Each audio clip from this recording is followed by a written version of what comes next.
Thank you. We live in a very uncomfortable world right now with everything that's going on. And today I would like to maybe and perhaps shine some light into your minds. And this will help you maybe decipher how to live within this crazy world of uncertainty. The future is unknown. Nobody's ever been to the future and came back to report about it, so we don't really know what's going to happen tomorrow. We don't know what's going to happen the next few hours. But we know today and how we live. So today, I'm here standing in front of you because I would like to share a piece of me with you. It's a personal story, and it happened in a very hard way, but there's also hope at the end as well. So when we say certainly, that means it's without a doubt. So when we talk about the certainty of life and to live certainly, to live without any doubts in your minds. While uncertainty is actually the unknown, which is the topic of this whole TED talk today. About 11 years ago, on October the 5th, 2011, I was preparing to go on a trip in the morning. And while I was prepared to go on that trip, I went through my routines and I had my coffee and all that. And after I was brushing my teeth, I noticed that I couldn't feel the bottom right hand of the bottom right of my mouth. And that got worse where I couldn't feel the top part of my mouth either on the right side. And I decided to cancel my trip and go find myself a doctor or a hospital. So I looked and I found a private hospital close to my home. I live in Berlin. And I made the walk to that hospital on that morning. And it was, I remember this clearly like it's today. It was blue skies and the sun was shining in October. And it was a nice walk actually to the hospital, but I was in a bit of a panic. I didn't know what was going on. I got to the hospital. They did the routines. They took the blood. They did the blood pressure once. It was quite high. They did it again. It was lower. They did it again.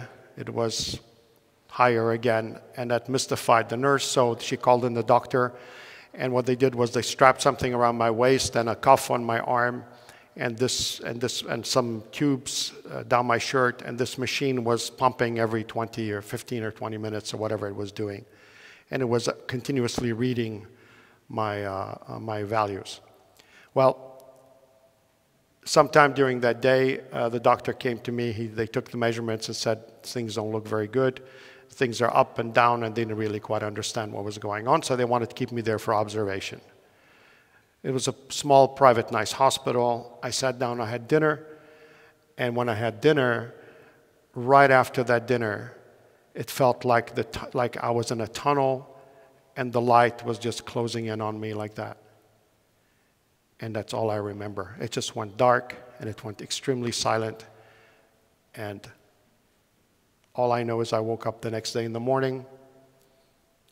Whenever it was I woke up, I assume it was in the morning. I had no concept of time.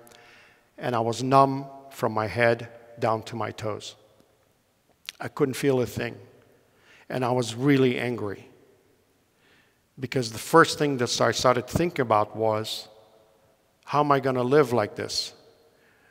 Funny things come into your mind when you're in a situation like this. The first thought that came into my mind is, how do I go to the bathroom? How do I take a shower? How do I take care of myself? Things like that. Because that's the ego talking. The good young doctor was sitting next to me, and she informed me that my values, my blood pressure went up to almost 300. It was 280. And basically my whole system just shut down. I'm not a doctor, I don't understand medical speak, but basically my system blew up. They moved me around from station to station doing all kinds of diagnostics on me.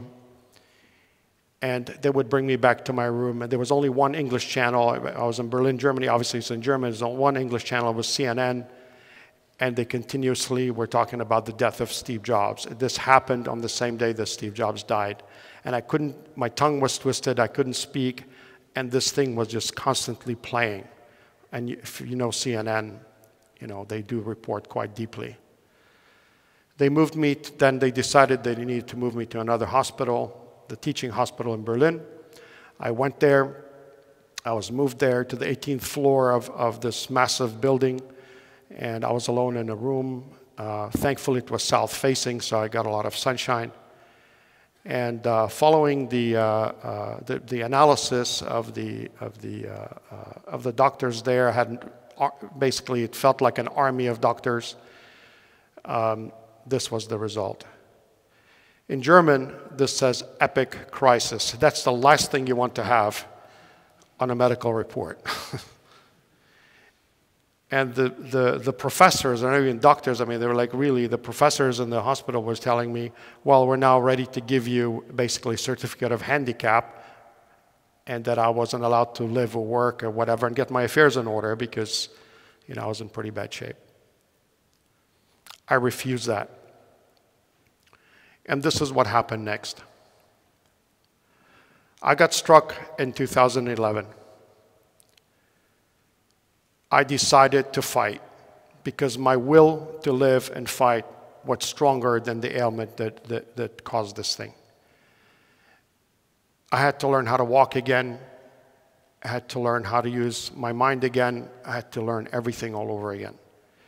And it sounds kind of bizarre, but I had to sit and I had to push the wheelchair through the hallways, just learning and just pulling it back and sitting down because I couldn't coordinate myself well. But I fought and I fought. And in the end, when they released me from the hospital, I ended up going home. And while I was home, I put myself on a strict diet, exercise routine, things like that. Exercise within the context of what I could do at the time. But I was determined to come back again and come back better and stronger than I was before. But during those weeks in the hospital, I had a lot of time to think. I didn't watch TV. I didn't watch movies. I was just in deep thinking, healing and deep thinking. That was my only interest. And it's amazing what you can come up with your mind, basically from the experiences and everything that you absorb in life. And I fought. So by the middle of 2013, I was up on my feet again. I was fully operational. I was determined to have successful children. I wanted to have deeper connections with my family, my mother, father, and my siblings. I was hopeful to find love in a relationship at some point.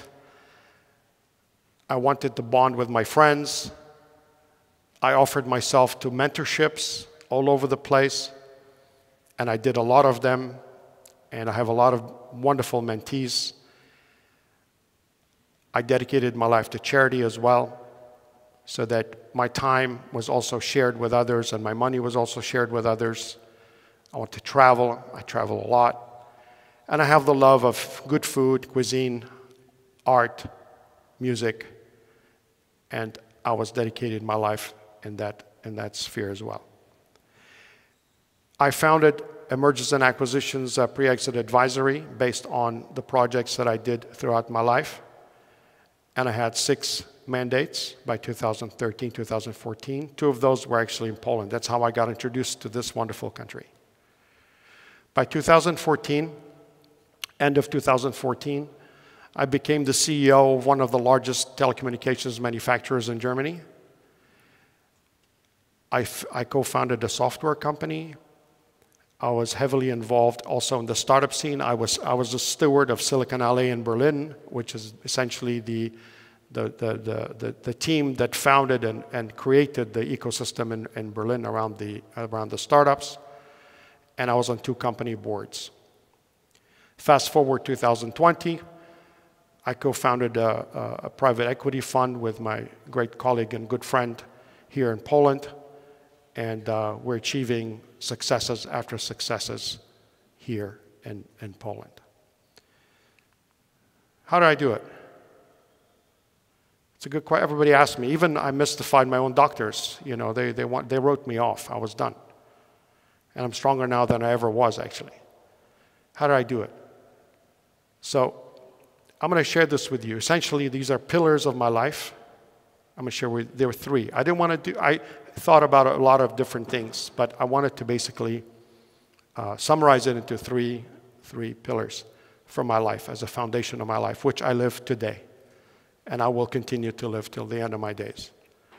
But these are my pillars, and I hope they're ideas for you. Those three pillars are: hack your mind, because that's the most important thing, is to think about your mind. We all have goals. Most of them are unachievable or haven't been achieved. So for me, backtracking all my goals to skills, because it's skills that allow you to reach your goals, not the other way around. And make conscious decisions, and I'll elaborate here. So how do you hack your mind? I've been reading about Stoic philosophy for a very long time, but I actually put it in practice, and now I'm a practicing Stoic. I live my life as a Stoic. Stoicism was founded by Zeno, and about 2,500 years ago. He was called Zeno of Citium, 2,500 years ago, roughly. And the goal of life is to provide a mode of living and behavior that is characterized by the tranquility of your mind, peace in your mind. If you don't have peace in your mind, it's very difficult to live. And it has certain tenets. I'll leave you to do your own research, but I basically carved out one tenet out of that, which is dichotomy of control within the four tenets of Stoic philosophy. To avoid unhappiness in your life, any frustration, disappointments, and things like that, you have to think about your own mind. You have to do two things. One, you only control what is within your own control, within your own thinking, your own mind, your beliefs, your judgments, your behaviors, how you react to the world, your desires, decisions, and everything else. And you become indifferent and you reject and you leave out of your thinking all conditions and behaviors that you have no control over, out of your control.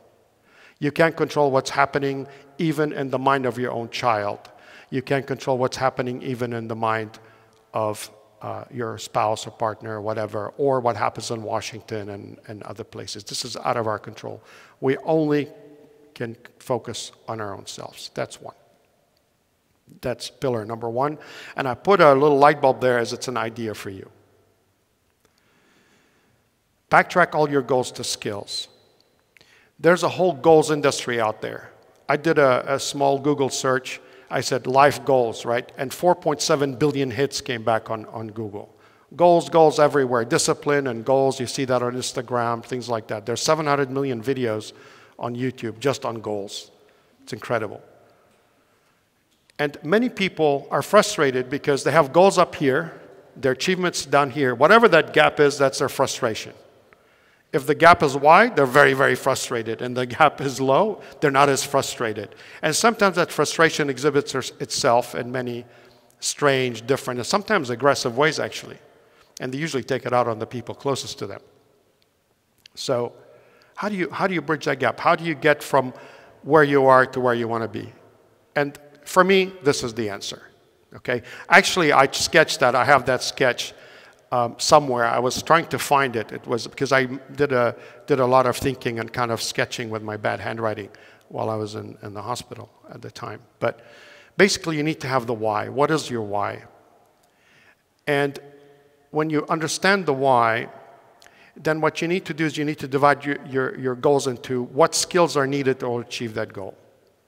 So you have two levels of skills, or maybe three. High-level skills and lower-level skills. This could be very low-level skills and medium-level skills, but nevertheless. And you need to think very clearly and very deeply as to what skills are needed in order to achieve that goal. Whatever it is, if it's money, if it's business, if it's skills in a profession, all that. Because skills is what makes it. Today, there's World Cup football, right? It's the skills of the players that are winning the games. Everybody wants to score goals, but the skilled ones are the ones scoring. So that is the key. And the lower level skills also, and inside the kind of the matrix of skills, you need to find your mentors. Because it's not only sitting there and reading or studying online, because with the ubiquitous internet, information is available everywhere. You can go on Udemy and other platforms, and you can learn. Spend a little bit of money and you can learn. And probably within 2-3 months, you're an expert at anything. But you need the skills also of the mentor to help you too. And you can find mentors everywhere. You can find them online, LinkedIn, places like that, and reach out to them. People reach out to me, and I respond all the time. So this is my little map with a little light bulb on it that gives you kind of the idea of how you can achieve your goals. I use this all the time and every day myself. And also give yourself the most rapid time possible with a budget, because everything costs a little bit of money, right? So this is what you need to do. Last but not least is conscious decisions. Conscious decisions essentially means that, or well, let's say what they're not. What they're not is they're not these instinctive, reactive decisions that you have. If you're crossing the street and you see a car coming at you fast, you kind of speed up a little bit. It's not when there's a fire, you run. And when there's an accident, you stare. You know, none of that. And it's also not analytical. In other words, it's not decisions based on numbers and data. Conscious decisions is about people. I mean, look around you. Look to your left, to your right. All you have around you is people. Everywhere we go in life, at work, our home, everywhere, unless you live alone, of course, it's about people. You have people all around you. But we never make conscious decisions about all those around us. We're always making decisions based on data or whatever, but we're not thinking about decisions about other people. Because your decisions, the conscious decisions, actually affect people. And how do you know you're making a conscious decision? You know you're making a conscious decision when it's about somebody else's progress, happiness, and it just comes out of love for others. You have to have love for others in order to make conscious decisions. Otherwise, you can't.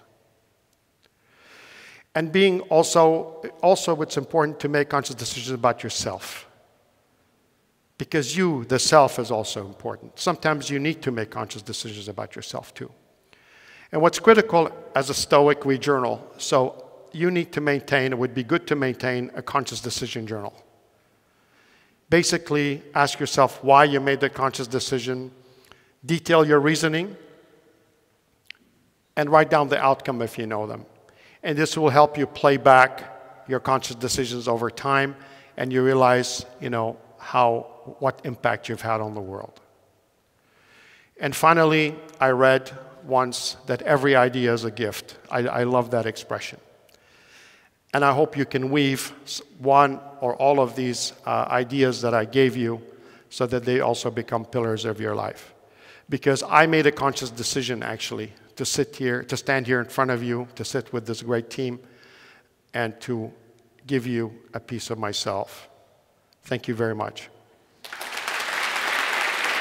Thank you.